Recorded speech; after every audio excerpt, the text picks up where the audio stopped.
I'm going to show you a simple and cost-effective way to create a highly functional raised bed. Guten yardening, everybody. Well, there are a couple of reasons why I can think of that you might want to have a raised bed. For one, maybe your back hurts from bending over too much in the garden. Well, this raised bed won't solve that problem, but the primary reason why we have a bunch of raised beds here at Guten Gardening is our native soil. Our native soil is a really dense clay, and it's pretty hard to work with, even though it has lots of nutrients in it. So we've created beds to remove the necessity of working in that native soil. One thing I can say about some of our beds, though, we've built a lot out of wood, but wood prices have gone up. So we're looking at other ways of creating functional beds that don't cost nearly as much money.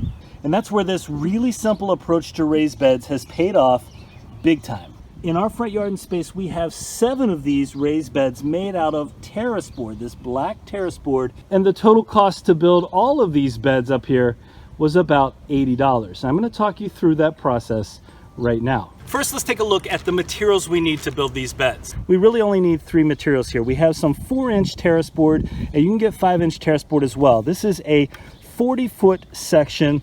The price for this typically is around $20 to $25.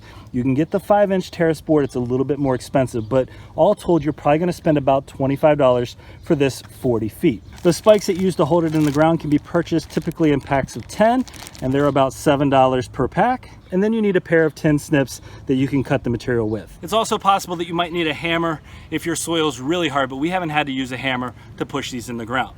Now I'm going to show you one sample bed so we can get a good cost, and you can see why I like this type of bed so much. All right, here's our sample bed. We're looking at about 9.5 square feet. We've got potatoes growing in here, but it's just over 4 feet long and 3 feet wide, and we have 2 layers for our raised bed. And the reason we have 2 layers here of our terrace board is because we're growing potatoes and we need it to hill. But in terms of the amount of terrace board that we use to surround this, if we just talk about 1 layer, we're looking at around 14 feet. So about 1/3 of the entire 40-foot length, which means we spent about $8 to create the base. To place our bottom layer, I dug a channel that was about 1 inch deep all the way around the exterior. So I only needed to use about 3 of these spikes to keep it in place. So that's about $2.50. So for that initial layer, we spent about $10, and that gave us plenty of depth to go ahead and add our soil mix on top. And that's a mixture of compost, coco cure, peat moss, and anything else that we needed for our soil mixture. So that initial raised bed, which is what we have for the other half a dozen gardens in here, is about $10. So if each of our beds cost about $10 to build, that's why I get to that number for the entire layout here in our front garden space. Some of the beds are a little smaller, some of them, like this one, are a little bit bigger. But if you compare that space, let's say 9.5 square feet, to one of the few raised beds that we bought, we didn't actually build this one, but we bought this, and then we're looking at less than 5 square feet here, and on clearance this one was about $50. Now I'll grant you, you get some height out of this one, so you don't have to lean over to garden, but cost-wise, what we're doing out front is far less expensive even than the ones that we built here ourselves. This is a 12-foot by 2-foot bed, so 24 square feet, but the cost of materials these days, even with the type of cedar that I used in here, would be well over $100. So I love the cost effectiveness of this for sure, but I also love the flexibility, and I mean flexibility in a couple ways. The literal flexibility of this terrace board material means that I can create whatever shape I want to create for my raised bed. Now that doesn't often happen, but you may need a vegetable that takes up a lot more space and would work better as a circular bed. You could do angles, you can do an oval shape. There's really a lot you can do with this terrace board, and it's meant to be outdoors, which means it's going to last for years. And I know some of the wood that we use, and we always use untreated wood, but it's not going to last as long as this terrace board.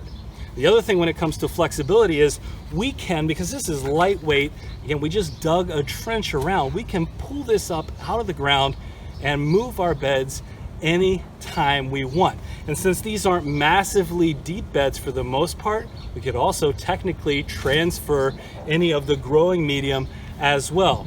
And if I want to expand my bed, Well, these can go right beside the next piece, and you could just enlarge it using this terrace board. So inexpensive, easy to move, easy to shape, some of the great benefits of this type of raised bed. I'll also say in terms of time consumption, I put all of these beds together in the span of about 3 hours. So it's a really quick process to get these beds in place once you have the area worked out where you want to put them. And a secondary piece here that's pretty useful in my opinion, and we did this with some of our 3-foot that we just had around these 3-foot U-posts we had from previous years in the garden. You can add very easily some wire mesh to keep the animals out.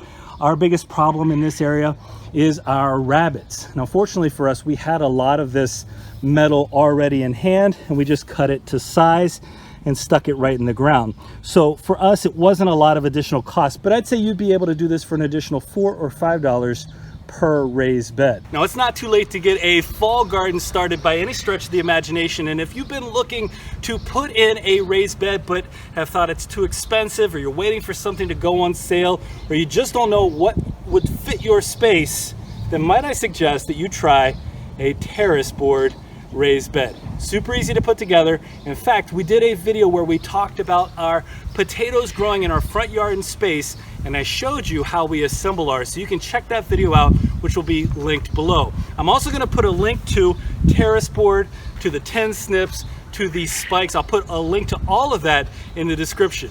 Well, we hope you found this video informative. This is something we love. I actually love the look of it as well. So that black terrace board, they have brown terrace board. You can try whatever suits your fancy. If you did enjoy today's video, don't forget to give us a like, leave us a comment, remember to share and subscribe, and most importantly, remember, when you're with us, you are good to grow.